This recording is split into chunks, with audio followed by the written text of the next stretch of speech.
Don Alonso Cárdenas, qué gusto, ¿cómo está? Muy buenos días. Muy buenos días, muchas gracias por la llamada. No, qué ocurrencia.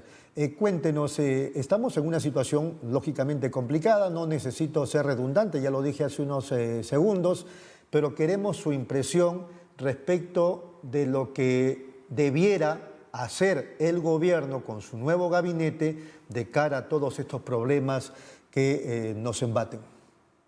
Bueno, en realidad estamos en una crisis que no tiene parangón en los últimos 100 años, ¿no? A nivel mundial las cifras son terribles, de pérdidas de empleo. Estados Unidos está en una profunda recesión, Europa está en una profunda recesión y la región más golpeada actualmente por la pandemia es América Latina.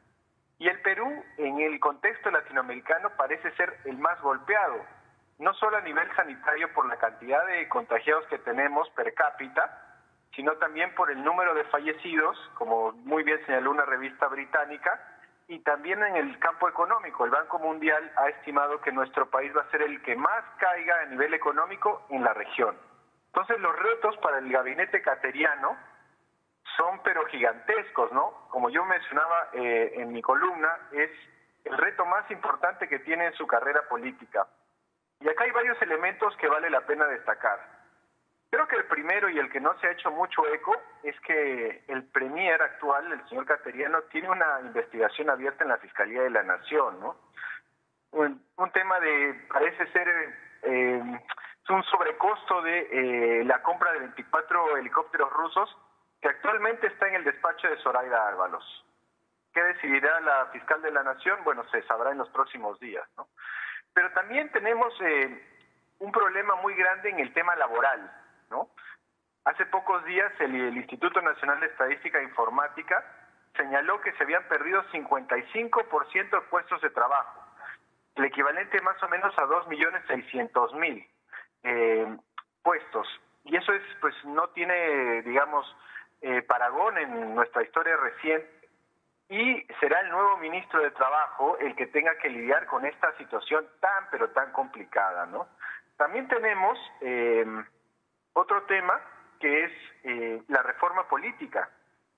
Recordemos que estamos ya en el último año de la gestión del presidente Vizcarra y el próximo año hay elecciones presidenciales, lo que genera pues todavía mayor incertidumbre de cómo van a ser esas elecciones presidenciales. Todo eso va a depender obviamente de la evolución de la pandemia, ¿no? Pero vamos a tener una elección en una ronda, vamos a tener 2 rondas, la votación será en un día o será en 2 días. Recordemos que lo principal aquí es evitar las aglomeraciones. Entonces, este proceso inédito vamos a tener que irlo construyendo en función de cómo vaya evolucionando la enfermedad, ¿no? También hay otro tema muy grave, que es el tema de la inseguridad ciudadana. Recordemos que antes de la pandemia era la principal preocupación de la ciudadanía, el tema de la delincuencia, el crimen organizado, etcétera. Pero esto parece que se ha agravado, dado que muchos de los más raqueados delincuentes han salido de las cárceles utilizando, por ejemplo, certificados falsos de salud. Entonces, ante un deterioro del contexto económico y con muchos delincuentes que han sido liberados, es prioritario, es, digamos, fundamental abordar el tema de la inseguridad ciudadana. Y en esto, el nuevo ministro del Interior, el señor Montoya, pues va a tener que empezar por lo primero, ¿no? Que es aclarar los casos de corrupción en la policía y también en el Ministerio del Interior. Muy bien, digamos que esos son los puntos más importantes frente a esta crisis que estamos viviendo los peruanos. Bueno, obviamente tenemos que resolver un tema urgente. Si no lo resolvemos va a ser muy difícil superar la enfermedad, que es el transporte público.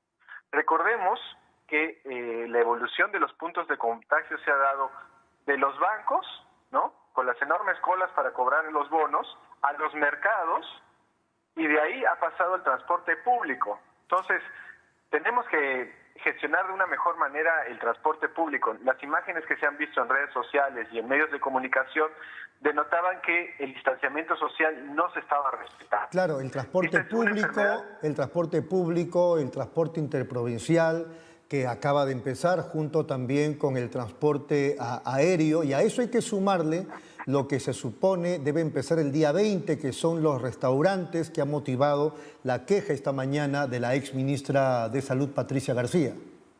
Bueno, ahí yo creo que tenemos que mirar un poco cómo está el vecindario, ¿no?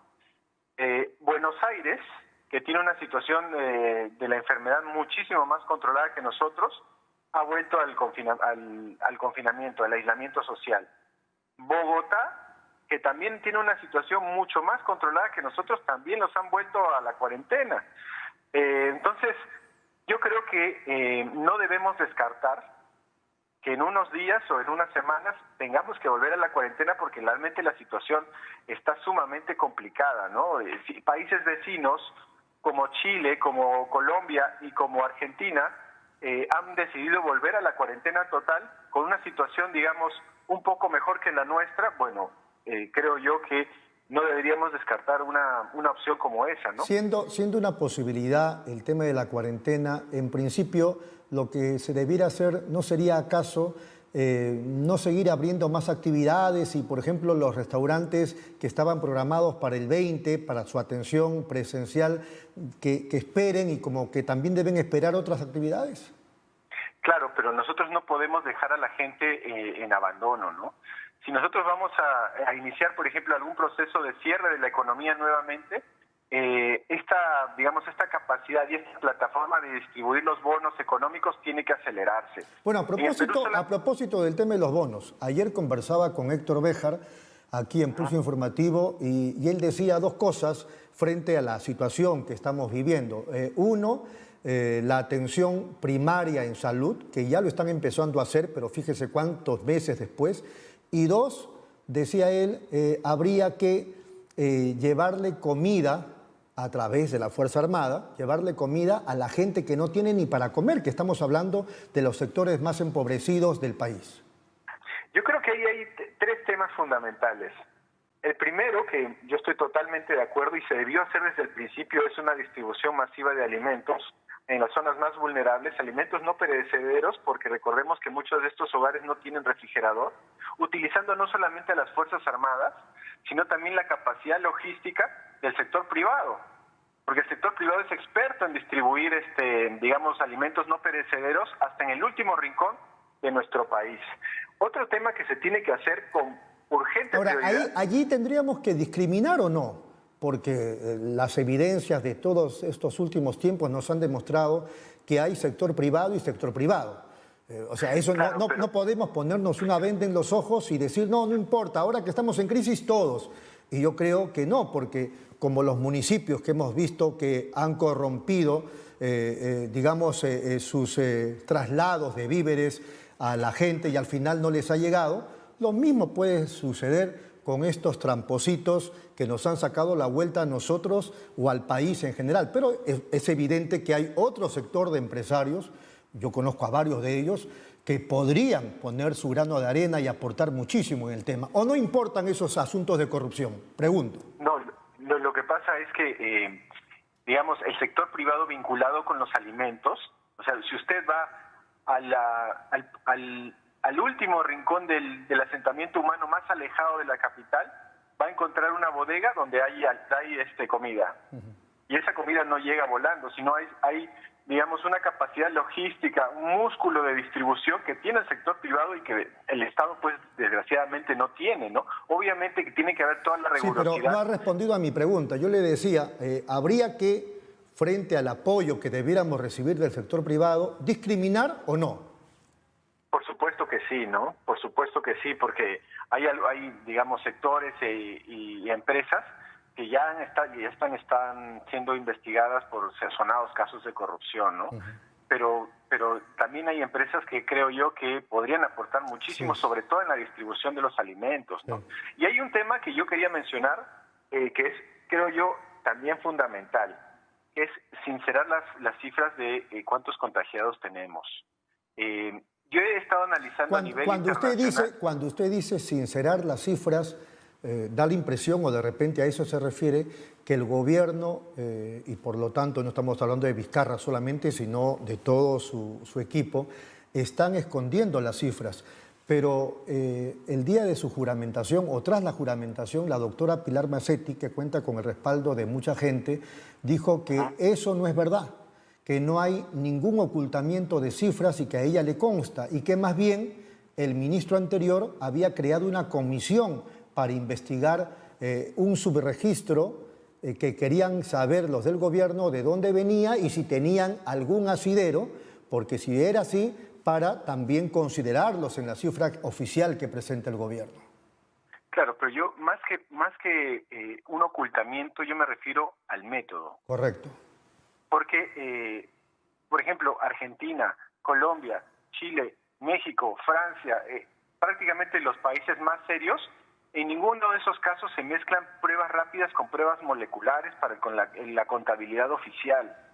Y si nosotros vemos, digamos, el porcentaje de positividad en las pruebas rápidas versus el porcentaje de positividad en las pruebas moleculares, pues la diferencia es gigantesca.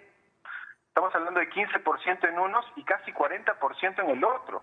Entonces, creo que no es riguroso hacer esta mezcla, porque somos los únicos prácticamente con Venezuela que contamos de esa manera, ¿no?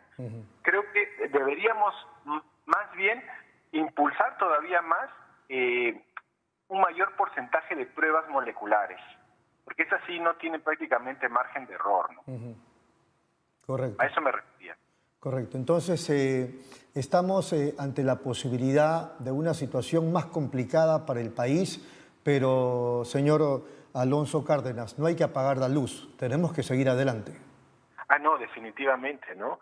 Este tema lo vamos a tener que resolver entre todos.